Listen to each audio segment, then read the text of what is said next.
the ninth.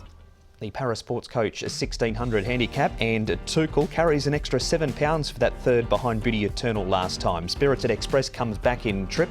Bourbonaire's placed 3 from 7 course and distance. All for St Paul's is a 5-time course and distance winner. Sweet Encounter, he's got an extra £4 for that third behind Straight Aaron last time over the 1800 metres. California 10 found the 1400 too short last time. Oriental Smoke, all of his wins have been 1200.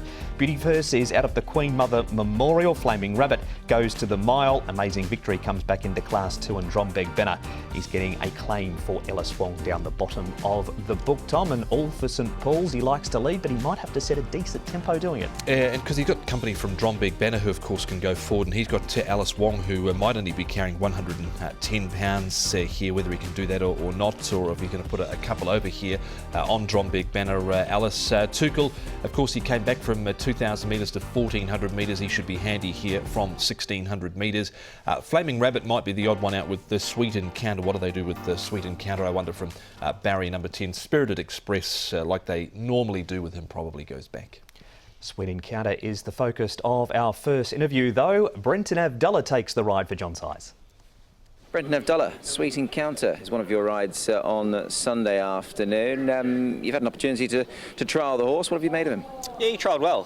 He's a pretty casual sort of horse, and only does as much as he's asked, but I was happy with his trial. He's sort of got the right form there, and he's in good order, so I'd expect him there on Sunday to go there and race well. He seemed to finish that heat under a pretty nice hold. John had a couple in the trial. In fact, I think Tuchel, who runs in the race, obviously in that trial as well. But did he give you the feel of a horse who certainly looks ready perhaps to go close again? I mean, as you say, his form is pretty good, isn't it? Yeah, I do think so. He's drawn a bit awkward, but I think he's a horse now that early on in his career, in lower grade he was racing on speed, but I think now that John thinks he's better off ridden probably a fraction quieter, and he'll hit the line. So obviously he trialled next to the stablemate the other day, and there wasn't much between them.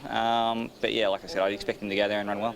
You, I'm sure, would have gone back and had a look at his replays, etc. Last time out, I mean, he was about 3 and a bit lengths off of Straight Aaron. He's progressed nicely, so his recent form is there. Yeah, especially that strong 4-year-old form, So he's got good form. Like I said, he's just going to need a bit of luck from the draw and do things right. And if he gets things run to suit, then we'll be away, hopefully. I'm not sure if you've had a chance to discuss it with John, but he comes back in trip. I know he has one over the mile. Is that a sort of a pro or a con, do you think, in the stable's mind, possibly? Yeah, I'm not too sure. Obviously, the champion trainer in Hong Kong, he's deciding to run him there. But look, Sha Tin's going to give him his chance to wind up, and like I said, I think he'll be well suited to race well.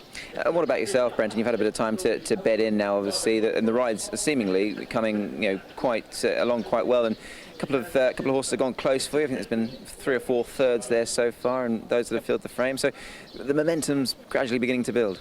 Yeah, look, we obviously started off the first meet and just missed it on the first ride, and then we've had plenty of rides that have been outside the market, but I'm getting good support from a variety of trainers now, and a few more are sort of starting to jump on board. So we're getting a bit closer, and I feel like the rides that I've got coming over the next couple of weeks are getting a bit stronger too. So a lot more competitive chances there, even on Sunday. So I'm sure the winner won't be far away, but we're enjoying it. And like I said, I've got a number of trainers who will give me great support. So we'll see what we can do.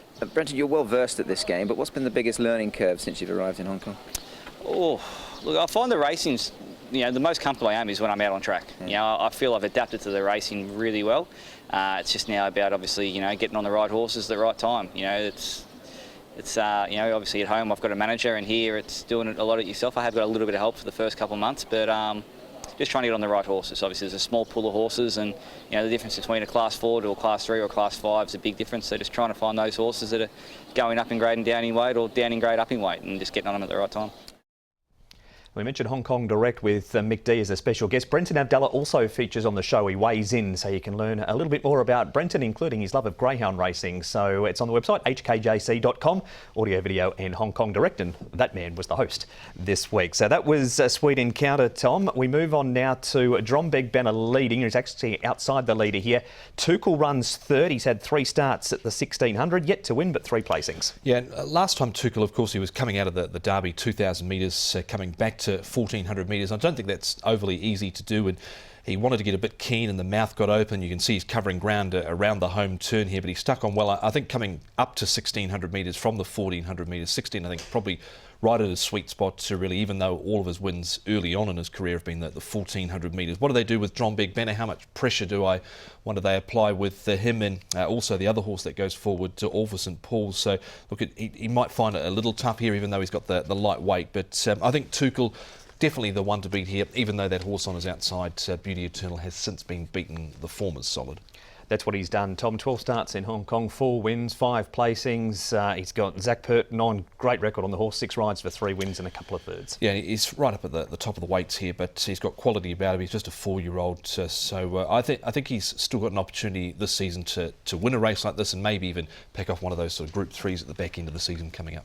John Sires and Zach Purton, 32 wins between them for the season, with a strike rate of 28.8% from 111 rides. And they do team up too on Sunday, just the 3, but certainly race 9, number 1, is a chance, and Beauty Inspire is as well. Absolutely, they've been trying to teach him how to race because he can over race and fire up a bit. Beauty Inspire. Beauty Tycoon, interesting, coming back to 1,000 metres. A couple of 1,000-metre races on the program this week. Our next replay features Spirited Express, all for St Paul's. This is what he does. Amazing victory, gets in with a lightweight. He's had 2 starts for 2 seconds in this grade, and California 10. We saw him down the track in the first replay. That was too short at 1,400. Yeah, it was, because he's won up over 16 in a mile before. So this should be better suited for him with a low draw. Matthew Poon rides. Bourbon Air probably should have lined up the last couple of weeks where we've had some rain about. Spirited Express, I think this is probably a deeper race for him, but I definitely give Amazing Victory a chance here, Mark, because he's been staying on recently. Behind Season the moment on that slow track last time out. Lightweight, he's got a big chance in this race, I feel. He also features in this replay, Tom. This was rain-affected ground. Now, he's 2 starts in Class 2 were a 3rd behind Circuit Stella and a 2nd behind Spirited Express. This is the day where it was the last race, so it was the worst time, and the track was at its heaviest, and Seizing the Moment just ploughed through it. Yeah, he did. And so you look at the record of this horse over all the season. He's had 10 starts, 3 wins, 4 seconds, 2 thirds, and 1 unplaced run. So he's been ultra consistent. Goes from carrying 134 pounds this time last start behind Season the Moment, up in grade here with a lightweight. He's definitely a top 4 chance in this. Karis Teaton's had 12 rides for 1 win and 8 placings on the horse, so he's got a great record on board. Even though just the 1 win, certainly in the money plenty of times. All for St Paul's will go forward, Tom, £128. This is his trial up at Chung Fa. He ran 2nd in this behind Colourful Emperor. He didn't lead in this trial. No, he didn't, but that's what they normally do with him. Interesting to note, he has dropped 26 pounds in body weight. He's off about his right rating. He last won off 86. He's off 88, and he was sort of there for a fair way last time out, up until the 200 metres. I guess it just comes down to he's probably not going to get an easy lead here, especially with Drombig Banner with the lightweight. So that did worry me a little bit with him this time round. That is all of the information for race number 9. Tom, what are your top 4 selections? Yeah, I think Tuchel will be tough to beat in this race, Mark, even though he's got top weight. He another 7 pounds to carry on last time out, but up to 1,600 metres after that run over 1,400 metres should be ideal. Amazing victories up to this in his neck with the lightweight. He's been ultra consistent this season. He's very hard to leave out. Karis Teaton and Peter Ho. Peter's still on 13 wins, so he still needs to chalk up a few more to get out of the danger zone. Sweet Encounter's trial, I thought, was very good. Brendan Abdullah's picked up a nice ride here for John Sires. He was running on at the end last start. And Flaming Rabbit jumped really fast last time out, and probably was a little bit one-paced after having the run in the trail, and he was coming into with us off that run. He was a 1,600 metre winner in the UK prior to arriving, so they step him up. 1:11, 5 and 10. Here with Tuchel also, he picks himself at the top of the book, even with the bigger weight. He's got a really good record, even though he hasn't won over 1,600 metres. He's more than competed in his 3 times at the trip. 5 Sweet Encounter goes in for 2nd. He's coming back to the mile. It is a distance that he has won over. A really good opportunity for Brenton Avdulla. So stablemates 1 and 2 in Tuchel and a Sweet Encounter. Amazing victory for the points that Tom made with the lightweight. He's going to be very competitive down there. And a 6 California 10, 1, 5, 11 and 6.